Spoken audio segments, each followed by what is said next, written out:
When you create curves, the direction handles determine the shape and the size of the curve segments like you've seen. If you remove direction lines from an anchor point, you can actually convert from a smooth point, which is sort of like these, where it's curvy, into a corner point, which is more angular. In this next part, you're going to do just that. So choose 5 down here to go to the 5th artboard. At the top of the artboard, you're going to see a path that you're going to trace.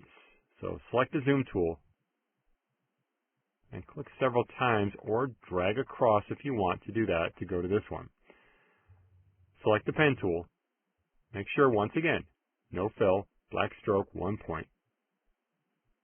We're going to go here and we're going to make a perfectly straight direction handle. So pressing the Shift key, press and drag up from point 1 in the direction of the arc, stopping at the red dot. Release the mouse and then the Shift key. When you press the Shift key, when you draw and drag these direction handles, it actually constrains them to 45 degrees, which is great. From point 2 to the right here, press and drag beginning down to the gold dot. As you drag, press and hold the Shift key to constrain the handles. When the curve looks correct, release the mouse button and then the Shift key. Now, if you move the pointer away, you're going to notice that this is where the next curve is going to go. Even if we go to point 3, the curve is going to go in the wrong direction because the direction line is pointed down. That's forcing it to come down. It's like a magnet. It's pulling it down. We want the next curve to go straight up. So the direction handle needs to go up. So that's what we're going to do. We're going to do something called split the direction handles. Press Option on Mac or Alt on Windows and move the pointer over the last anchor point you created at 2 here. Press and drag a direction line up to the red dot above. Release the mouse button and then the key. Move the pen tool pointer over point 3. Drag down to the gold dot. Release the mouse when it looks similar to the template path. That looks pretty good. Press the Option key on Mac or Alt key on Windows and move the pointer over the last anchor point. Press and drag with it held down. Whoops, I'm holding down the wrong key. Come on, Brian. Option key.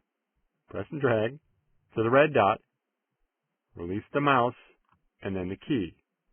Now for the next point, you're not going to release the mouse button when you drag out. Okay, so pay attention here. Come to point 4. Press and drag to the gold dot until it looks correct, but don't let go of the mouse. This time, press the Option key on Mac or Alt key on Windows, and there we go, it looks a little better. Option key on Mac, Alt key on Windows, and drag up to the red dot. This is a faster way to do this.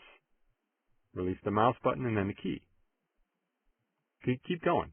Come to 5. Press, drag, don't let go. Option, split the handles.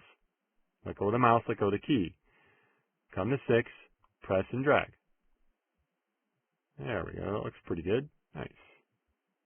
Now if you select the direct selection tool, once again, you can click on an anchor point and you can start to kind of modify the curve and make sure it looks more like the template path. It's a great way to kind of practice and see what you get.